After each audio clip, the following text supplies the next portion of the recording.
За намайг журнаа өгтө цэвэн гэдэг. Би 1958 онд Увс аймгийн Тариалын суманд төрсөн. За бага насаа эцгийнхээ гардаар өнгөрүүлээд за ерөнхий боловсролын сургууль сураад 10 дугаар ангид төгсөөд. Тэгээд би холбооны курс дамжаан суралцаад арайдоо эрэлээний техникчийн бага мэргэжилтний тийм боловсрол эзэмсэн хүн байгаа юм. 1977 онд би Увс аймагт цэргийн албанд татагдаад тэгээд би Улаанбаатар хотод Хөлийн цэргийн 051 дугаар ангид холбооны бага мэргэжилтний курс тэр цэргүүдээ сонгож авдаг байсан юм. Тэр ангид ирээд одоо би холбооны бага мэргэжилтний араад эсдийн курсыг төгсөөд тэгээ Хөлийн зэрэгтэй амьдралаа холбоосон төвхтэй юм аа. За би Хөлийн зэрэгээс өөр газар одоо нэг ажиллаж байгаагүй. Угаасаа л миний төгссөн сургууль хийсэн ажил бол ерөөсөө Хөлийн зэрэгтэй холбоотой. Тэр тусмаагаар одоо холбоотой энэ л ажил мэргэжлээрээ би 30 жил ажиллаад би цэргийн тэтгэврт 2003 онд гарсан. За би 77 онд араад эсдийн курсыг цэрэг байлдагч төгсөөд 78 онд намайг цэрэг байлдагч байхад Хөлийн цэргийн 051 дугаар ангийн суурин зангилаанд надыг одоо араад эсдээр авч байсан.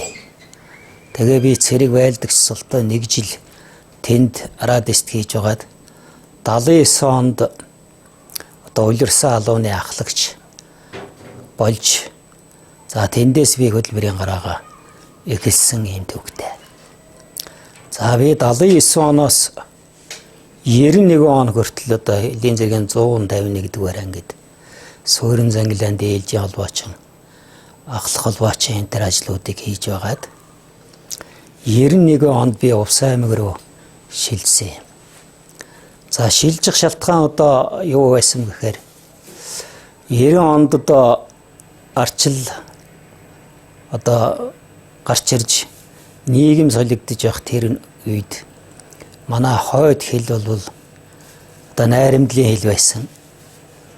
Тэгээ тэр найрамдлын хэл маань одоо 90 онд зах зээлд ороод одоо хэнд ажиллаж байсан Улаанбаатарт байсан ч одоо хөдөө орон нутагт байсан.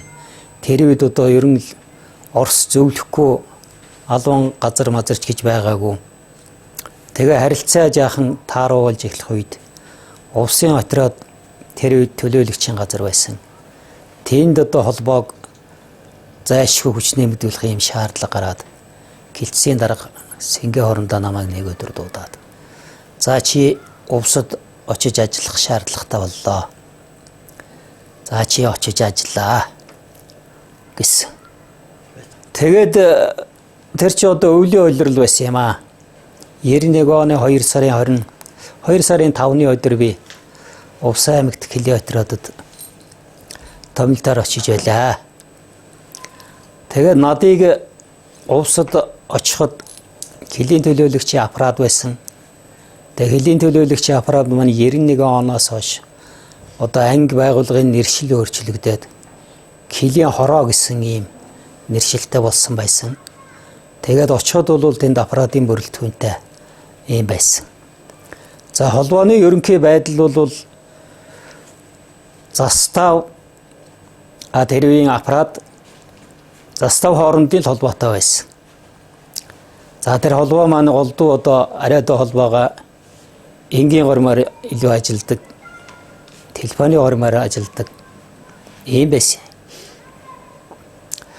За тэр удирдах газар анги хоёрын хоорондын холбоо бол нээгдээгүй. Тэр бол холбоог нах гэлцээр дамжуулж мэдээгээ дамжуулдаг. Тэндээс мэдээлэл авдаг. Тийм зарчимтай байсан. Тийм учраас одоо мэргэжлийн холбооч тэнд бэлтгэгдээгүй.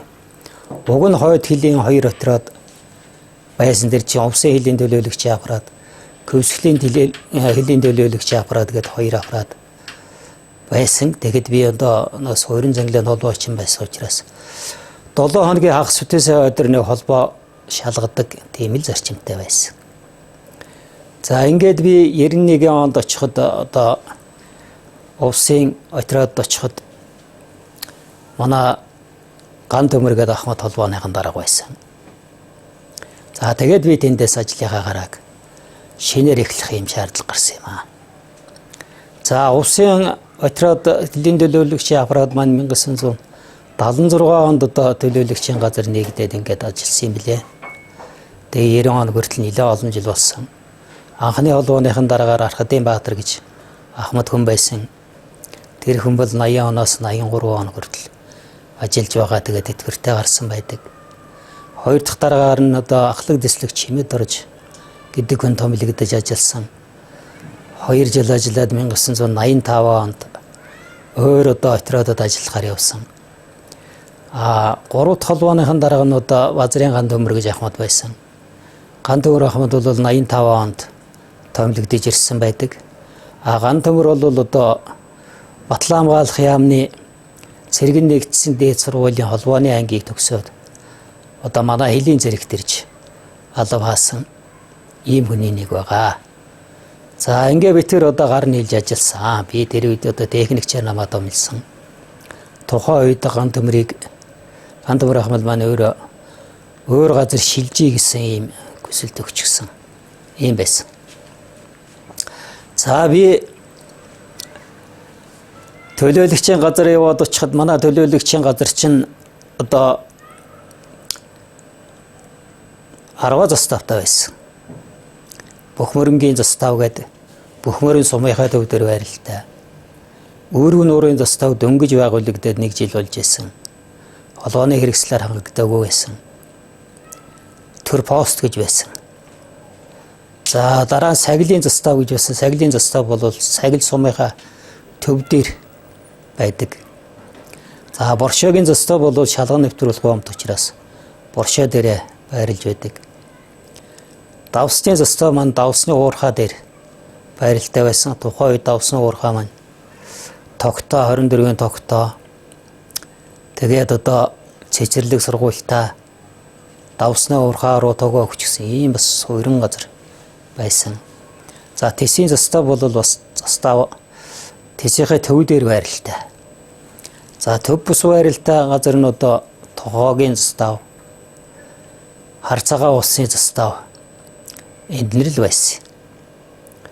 За ингээд холбоо маань тэр үед ямар дараалал ажиллаж исэн бэхээр ерөөсөө өдөрт нэг 4-5 удаа холбоонд орно.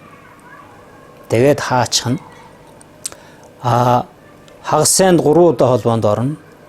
Тэгээ болно. Бүтээсээ өдөр 2 удаа холбоонд ордог. Өглөө 10 цагт нэг орно, өдөр 16 цагт нэг орно.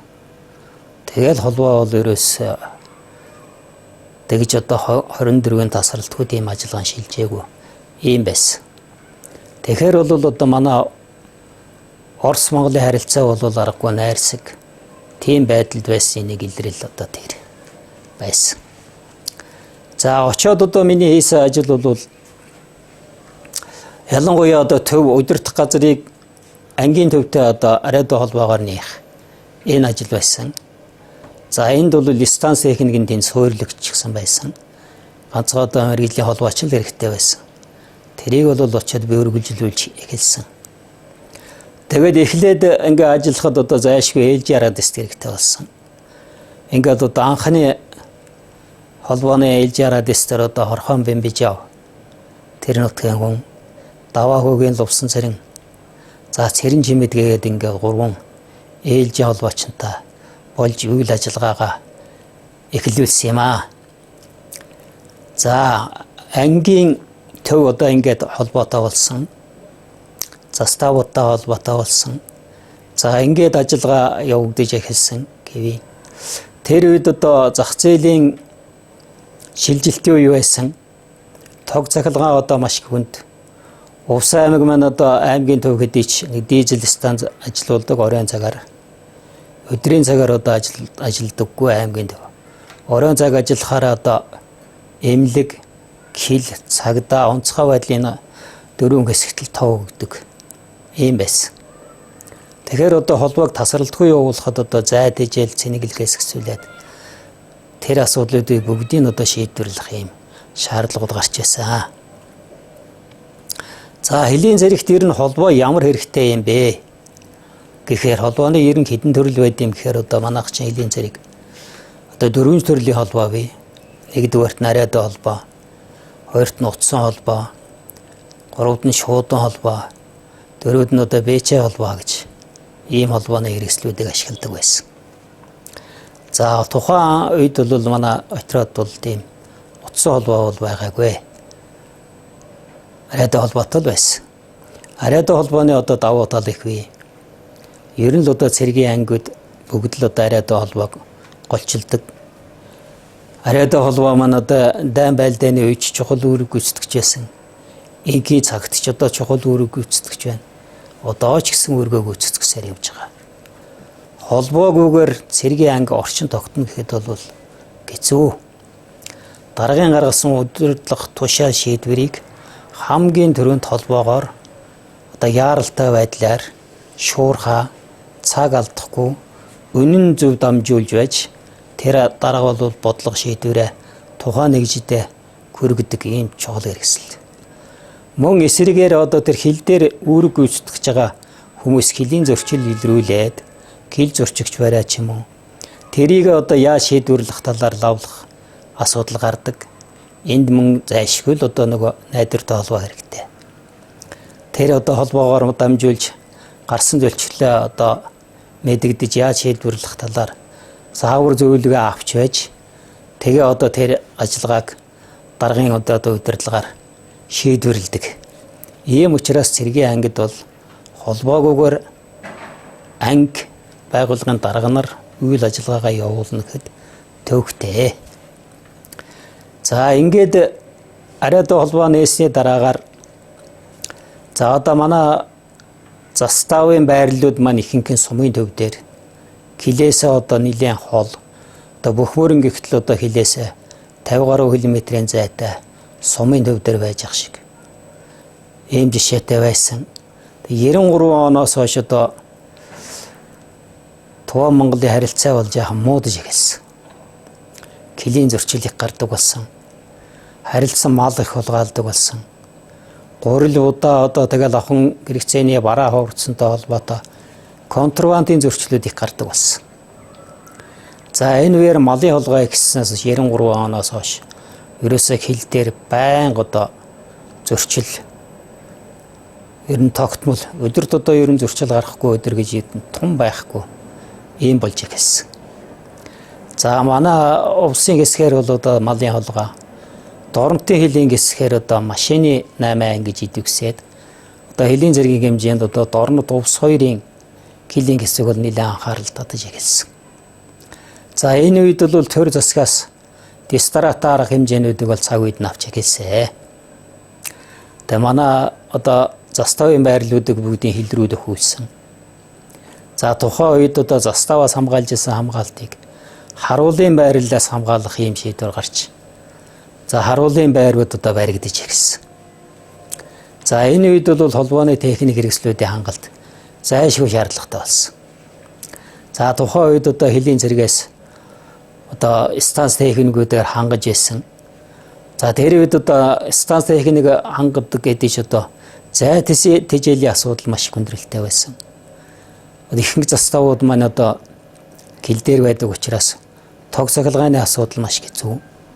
Тийм учраас одоо голдуу одоо гараа аргаар одоо 390 батарейг сайн нэрлэх юм уу. За тэгээ мотор асааж одоо зай тэжээлээ сэнгэлнэ гэх мэтэр ийм хүндрэлүүд бол гардаг байсан. За тэрний дараагаар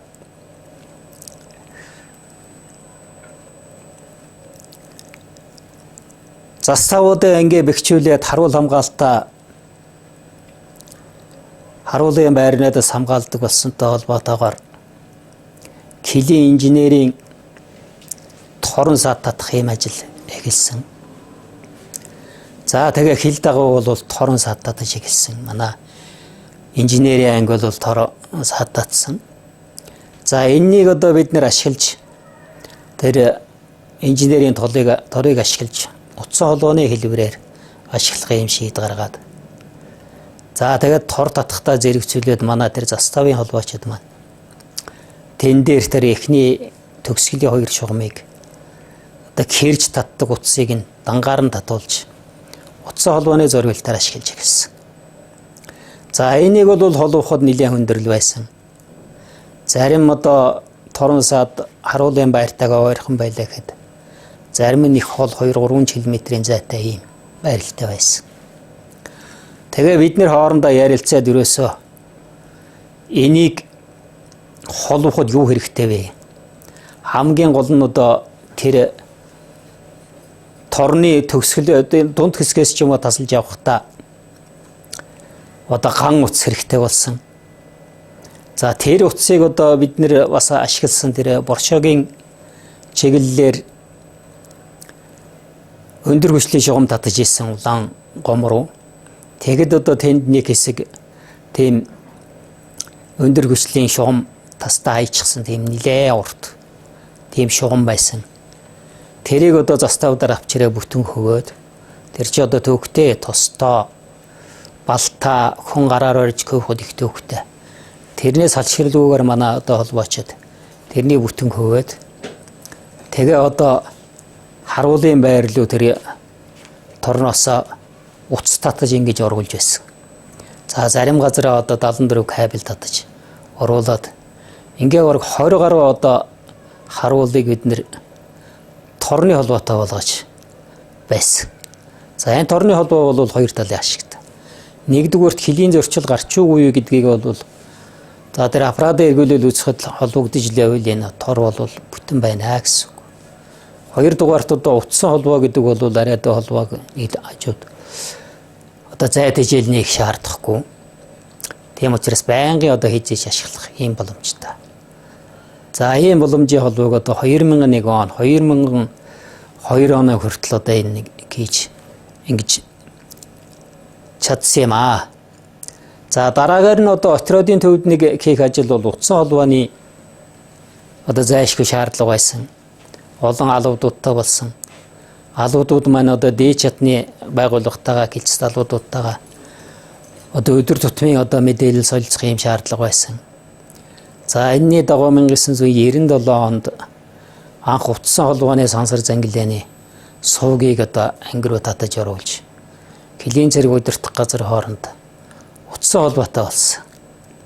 За анхны холбоо залгагчаар нь Баасан Дулам, Цагаан хүү, Оюун бэлэг, Мөнх цэцэг гэсэн юм залгагч нартайгаар үйл ажиллагаагаа явуулж эхэлсэн юм аа.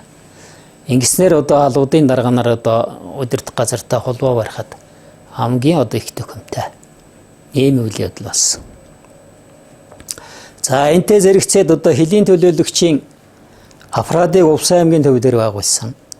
Баруун 5 отродыг хариуцсан. За энэний холбоо бол одоо бас манай отрод дээр нэмэгдэж ирсэн. За тэгээд энэ холбоог одоо бас шуурхаа явуулах үеднээс хөлийн зэрэг удирдах газраас Жавлан гэдэг одоо Канада улсад үйлдвэрлэсэн Паксийн ийм аппаратыг манай анги дээр суурилуулсан.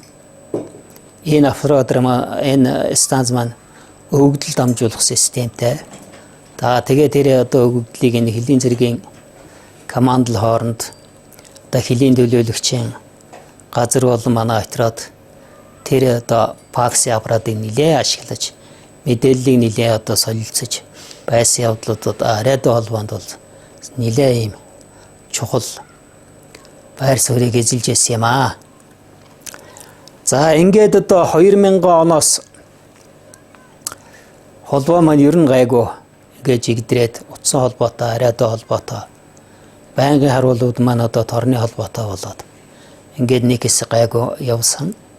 За ингээд 2003 оны үед Америкийн нэгдсэн улсын буцалтгүй тусламжийн хүрээнд хоёр улсын засгийн газрын хооронд байгуулсан гэрээгээр Хайрс гэдэг станцыг одоо суурлуулж эхэлсэн. Энэ бол хөлийн 7 застав хөлийн 20 хар болд хийсэн ажил байгаа. Энэ ажил маань их үр дүнтэй болсон. Яагаад гэвэл хамгийн гол нь юм бэл тэжээлийн системийг харуул дээр застав дээр одоо шийдэж өгсөн явдал байдаг. Станцыг одоо цэнэглэхэд дэрийг ажилуулахад бол ямар ч саадгүй энэ маш гоё ийм тэжээлийн системтэй холбооны хэрэгслийг шийдэж өгсөн явдал холбоонд чухал байр суурь эзэлж ясан юм аа. За ингээд бид нэр 91 оноос ажиллаж эхлэх үед холбоон дээр хүндрэлүүд байсан боловч тухайн үед одоо засгийн газраас нэлээд анхаарсан, гилийн зэрэг удирдах газраас нэлээд анхаарсан хүчинд орчин үеийн холбооны техник хэрэгсэлтэй ийм материалыг болгож чадсан. Энэ үед одоо надтай хамтран ажиллаж исэн манай холбоочид бол маш сайн ажилласан. Энэ ажил үйлсээрээ одоо хөлийн зэрэгт үнэлэгдэж байсан. Олон жил одоо тэргүй юм байранд л шалгардаг ийм мэрэгжлийн сайхан холбоочтой байсны хүчээр энэ бүх ажлуудыг амжуулж байсан юм аа. Ингээд одоо 2003 онд одоо би тэр Хариус станцыг тавьж өгөөд би одоо эрүүл мэндийн шаардлагын улмаас цэргийн тэтгэврт гарсан юм аа. Одоо тэр үеиг бол холбооны маань одоо одооны холбооны эхлэл одоо ингэж тавигдж байжээ. Одоо холбооны хэрэгсэл бол цахимжилаа. Дата баазууд нэмэгдлээ. Холбоо бол маш их сайхан одоо ингэ хөгжсөн. Одоо манай оронд бол одоо хөгжсөн хэрэгслүүдийн нэгэнд л одоо холбооны хэрэгсэл хөгжсөн. За ийм учраас одоо ажиллаж байгаа эрхэм холбоочид маань холбооныхаа техник хэрэгслийг чадамгаа эзэмшээрэй. Энэ холбооны техник хэрэгслүүд чинь маш их одоо олон төрлийн олон янзын үйлдлийн ийм системүүдтэй. Энийг өөрөө ашиглаж чадах юм бол энийг бүрэн ажиллаж чадна. Өөрөө оролдохгүй юм бол тэр техник хэрэгслийнхээ одоо юун ч хийж хэлдэм одоо ер нь баг боолуулна гэж хаашаа. Ийм болоо шүү. Ингээд одоо холбоочтой эрхэм одоо хамт ажиллаж ясан хүмүүстэй энэ хөлийн цэргийн 90 жилийн ойг тохиолдуулаад энэ одоо үл тасрах түүх гэсэн ийм аян явагч байгаа. Энэ хүрээндээ одоо та нартайгаа энэ дэлгэцээр уулзаж байгаадаа тун их баяртай байна. Ингээд эрхэм ахмадуудаа та бүхэн маань урт насалж удаан жаргаараа гэж өрөөе. Ас холбоочтой техникийн мэдлэгийг өндөр түвшинд байлгаж орчин цагийн үетэйгээ хөлн нийлүүлээ алхаж техникийн дэвшлэр энэ холбооныхаа байгаа салууруудаа өндөр одоо хэмжээнд хөгжүүлээрэ гэж та нартай хүсээр байна. За баярлалаа.